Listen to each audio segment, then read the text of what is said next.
This will sting.He wouldn't say as much, because that isn't his way, but it must have felt to Graham Potter like a replay monitor had been smashed over his head.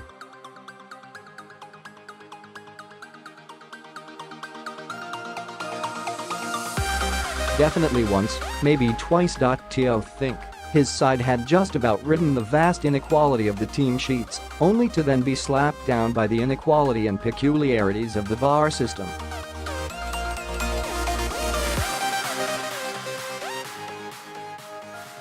Or rather the absence of it.And that's where this gets strange, because it wasn't absent.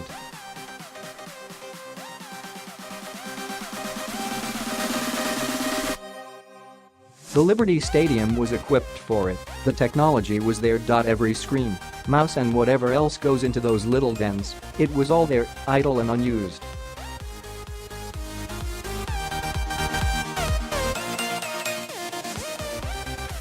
Had he been allowed, the referee Andre Marriner would have seen what several others saw in real time, and everyone knew after one replay that Sergio Aguero's winner was a shade offside.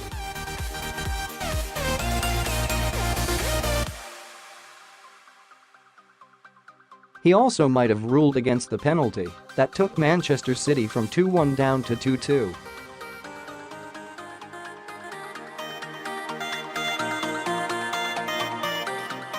That one was less certain, though. If there was an error in ruling Cameron Carter-Vickers had fouled Raheem Sterling, then it wasn't clear and obvious.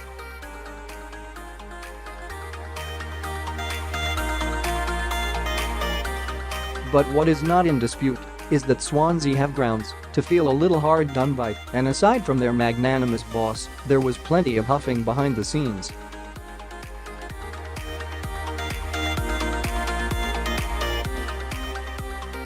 And that is because of the FA directive saying VAR should only be used at Premier League grounds in this competition, because not everyone in the Championship has it.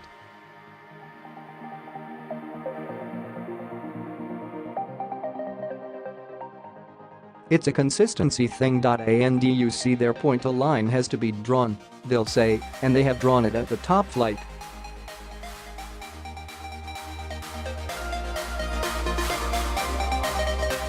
They are right to an extent.Except logic makes another case, because where is the consistency in knowing Swansea would have at least made it to extra time had the crazy circumstances of this thrilling game somehow played out at the Etihad? Where is the sense in the quarter-finals of the FA Cup being hostage to such weird fortune? So that is a blow, as it were.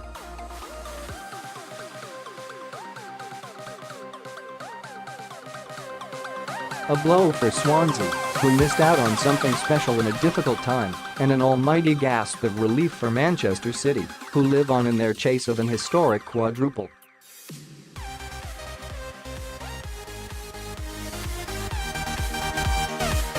But Potter didn't gripe, because he didn't want to detract from how close Swansea came.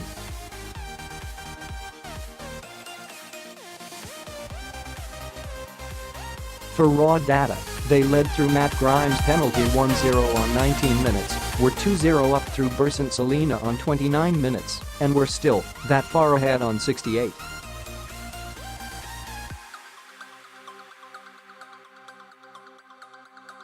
The effort in achieving that was quite something when you think how far down they are in the Championship, with their US owners selling anything that isn't nailed to the floor.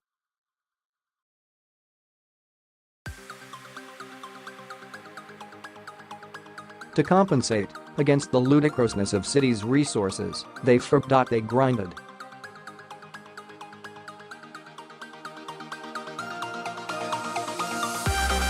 They stuck their heads in.They blocked.The blocks that great upsets are made from.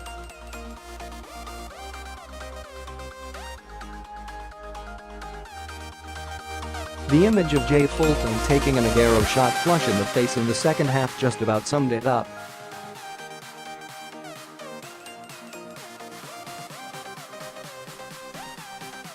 But they were ultimately broken, not just by the quirks of VAR, but also by the options available to Pep Guardiola.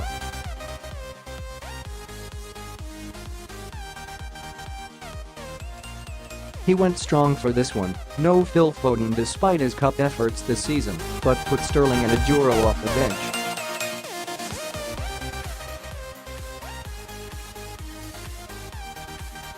two of the best players in Europe as a rescue package.For comparison. After Sterling was sent on, Potter responded by introducing a 19-year-old called Joel Lazaro.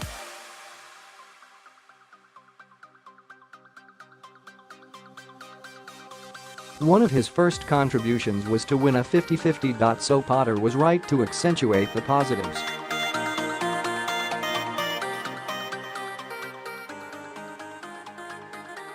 On the VAR scenario, he said, "I don't want anything to take away from the quality of our performance.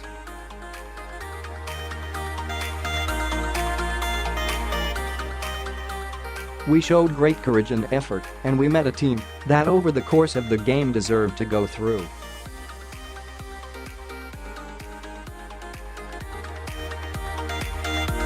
But there was so much courage and quality. I am so proud of them. Of course, it doesn't help when they can bring Aguero and Sterling on.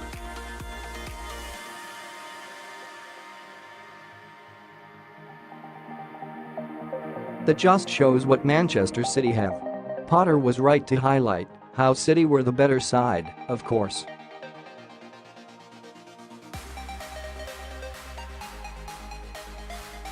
Over the first 20 minutes they were totally dominant, with Leroy Sane and Riyad Mahrez missing good chances and Kyle Walker controlling the entire right flank against a Swansea side that only had half its first-choice defence.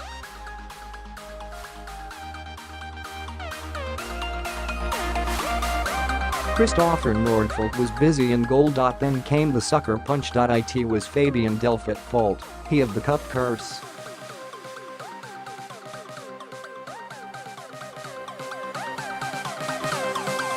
He was red-carded in the exit against League One Wigan last year, and he was responsible for the penalty here, tripping Connor Roberts in Swansea's first meaningful chance of the game.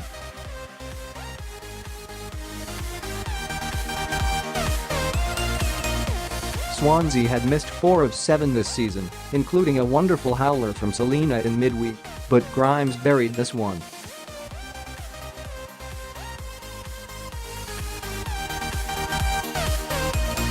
It got madder still when Celina scored a beauty for 2-0 after a fast move, and for a time Swansea threatened a third.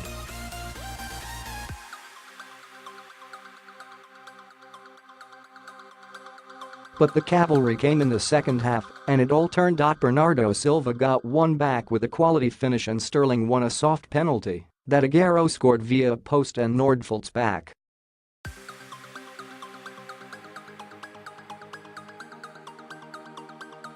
The keeper made numerous fine saves from Aguero to keep Swansea in it, but ultimately had no way of keeping out the Argentines' diving header on 88 minutes.